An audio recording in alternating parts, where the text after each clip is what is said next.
I often wonder whether anyone will be interested in this story, as confessions like these tend to make people believe that such things happen to others, but never to themselves. That's exactly what I used to think until I reached a certain point. My experience, I believe, mirrors the reality of our time, a time when faithfulness is no longer valued as a virtue, but rather mocked as a joke. I married young, at 19, while I was still in my third year of college. My wife, Natasha, is a year younger than me, which was quite typical for starting a family at that time. In our first year of marriage, we were blessed with the birth of our son, and 8 years later, our daughter was born. After finishing my education, I enlisted in the Army, which provided me with a decent salary, allowing my wife to stay home and raise the children instead of pursuing a career. I spent a lot of time both in our country and abroad, earning a couple of medals and, unfortunately, a shrapnel injury to my back. Eventually, at the age of 42, I was honorably discharged from the military. Upon my return, I immediately resumed my original profession at a prominent metallurgical company. 5 years later, I rose to the position of Deputy General Director and co-owner. Money was never a concern for me, and it still isn't. Now, at 60, Natasha is 59. We've been married for 41 years. Our children, now grown, have pursued careers in law enforcement. Our son is a colonel heading a department, and our daughter serves as a warrant officer. They both have families of their own, and we are blessed with grandchildren. Our lives seemed happy, or so I thought. I never had a reason to doubt Natasha's faithfulness. She and I had a strong bond, and intimacy was never an issue between us. I took pride in showering her with gifts, as I truly loved her. Natasha's beauty had only grown with time. She had maintained her natural looks, without the aid of cosmetologists. It was always a source of pride for me to have such an attractive woman by my side. But I wasn't the only one who noticed. Natasha worked at a pharmaceutical company for the past 15 years as the head of the marketing department, and her job often required extensive travel.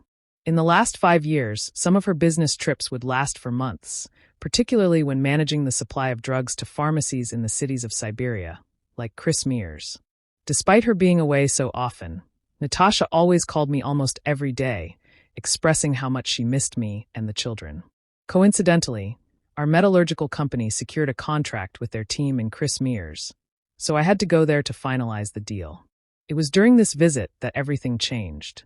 After signing the contract, we proceeded to the office of their general director, and as is customary on such occasions, a table was laid out with drinks and refreshments. On the CEO's desk, I noticed a few photographs. One of them left me breathless. It was a picture of the office owner, accompanied by a stunning red-haired woman, someone I immediately recognized as Natasha. I could hardly believe my eyes.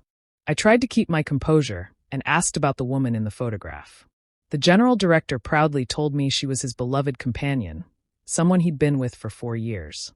He even suggested we continue the celebration at his country estate, where he promised to introduce me to his live-in partner. As we made our way to the estate, he spoke highly of her, praising her domestic skills. He mentioned, though, that she often had to care for her ailing mother, which meant she was frequently absent. But he remained hopeful their relationship would endure. As he spoke, my heart pounded. Fear gripped me, and I could feel the impulse to confront them, but I kept it together. When we arrived at the mansion, he introduced me to Natasha. The moment our eyes met, she froze. Her breath caught in her throat, and her face drained of color. She crumpled to the floor, but her companion caught her. Realizing I could not stay there without causing a scene, I swiftly turned and left, hailing a passing cab. I grabbed my belongings from the hotel and rushed to the airport, my mind in turmoil, asking myself one question. Why would she do this to me? The details of my return home remain a blur. I paced the apartment endlessly, repeating the same question in my head. I couldn't find peace in sitting or lying down. The anxiety took a physical toll, and my legs swelled.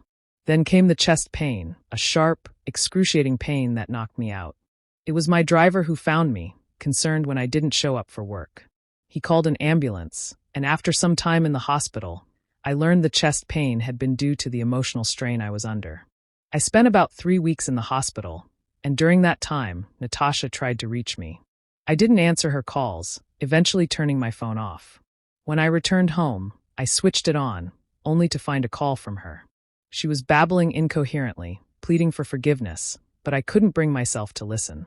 For 4 years, she had been living a double life, lying to me, hiding her affair. Despite the love she professed for our family, it seemed I had been kept as a backup plan. A month later, Natasha came back, still hoping I would forgive her. I listened to her for about an hour before calling our children in. I told her she should explain herself to them. Natasha's explanation was that I hadn't given her enough attention and that she needed to feel like a woman. She claimed that her love for her lover was stronger than her loyalty to our family, but she also professed her love for us and begged for our forgiveness. Our son was the first to speak. He said, "Mother, what you did was cruel to both us and Dad. It's up to him to decide, but I can't forgive you." Our daughter, in tears, silently left the room. Natasha understood the gravity of the situation, and without another word, she left. I watched her walk down the stairs and get into a taxi. She returned to her lover in Chris Mears. 6 months later, she came back to our city. She had lost her new husband in a car accident, and his children had evicted her. With nowhere else to go, she returned, but we refused to see her. The children ignored her calls, and I had no desire to engage with her. She now lives in her parents' apartment and works at a pharmacy, though I have no idea what else is going on in her life. In the end, it seems she may have lost everything, but it was her own choices that led her here.